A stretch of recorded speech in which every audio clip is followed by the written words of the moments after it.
Senhor presidente, então, com a concordância da deputada Benedita e do deputado Éder e dos demais parlamentares, eu quero aqui fazer um registro muito breve sobre esse problema que outros parlamentares também têm abordado, que é o movimento dos caminhoneiros, cujo desenvolvimento eu não sei prever, mas entendo que não pode haver uma política pública que diga o seguinte: preço de combustível não é problema meu.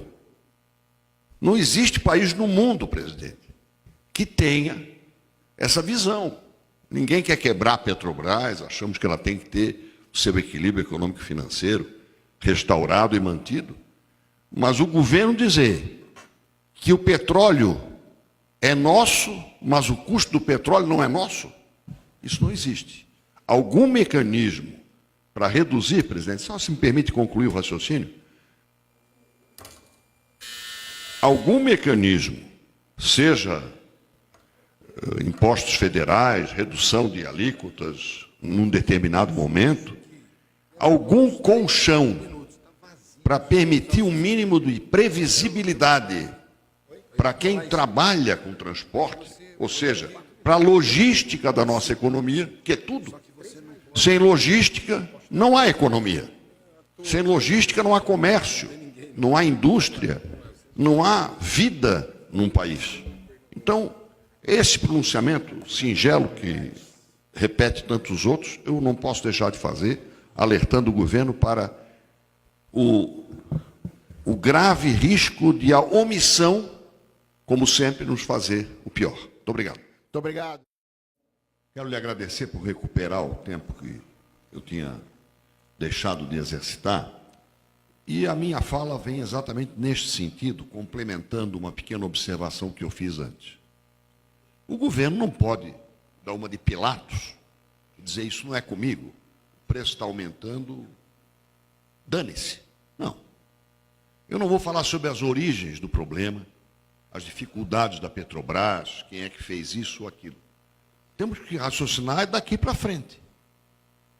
O país não pode deixar de dar razão para todos os envolvidos na logística, que é a própria alma da economia, produzir uma coisa que precisa de logística, vender igualmente, comercializar, fazer circular os bens.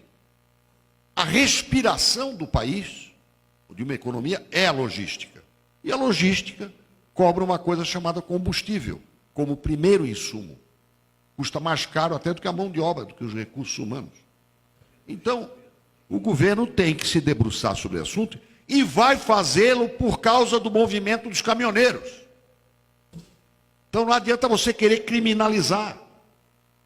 Se não houvesse o movimento dos caminhoneiros, nós não estaríamos discutindo isso aqui. Porque a tal da resiliência, né, do vai aturando, vai subindo, passou de 4, está chegando a 5, que barbaridade. Uma coisa é discutir isso na vida social, outra coisa é sentir o peso das consequências. Que a consequência dessa elevação dramática, como disse o deputado Jordi, uma frequência mais do que irritante, uma frequência que traz mais insegurança ainda. Essa frequência que está ocorrendo, ela induz a novas majorações. Ela é o retrato do que aconteceu e é a projeção do que vai acontecer se o governo achar que não é com ele. É com o governo, é com este parlamento, é comigo, é com Vossa Excelência, nós não podemos nos omitir.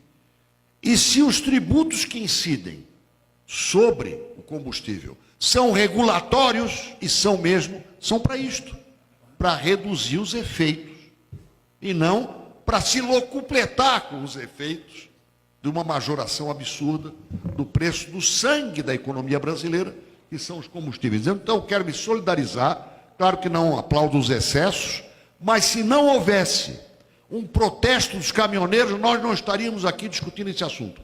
E quero, em nome do meu amigo Sérgio Manjuva, que é um caminhoneiro lá de Santa Catarina, meu amigo, quero homenagear todos aqueles com os quais eu tenho a melhor relação há muitos anos. Muito obrigado.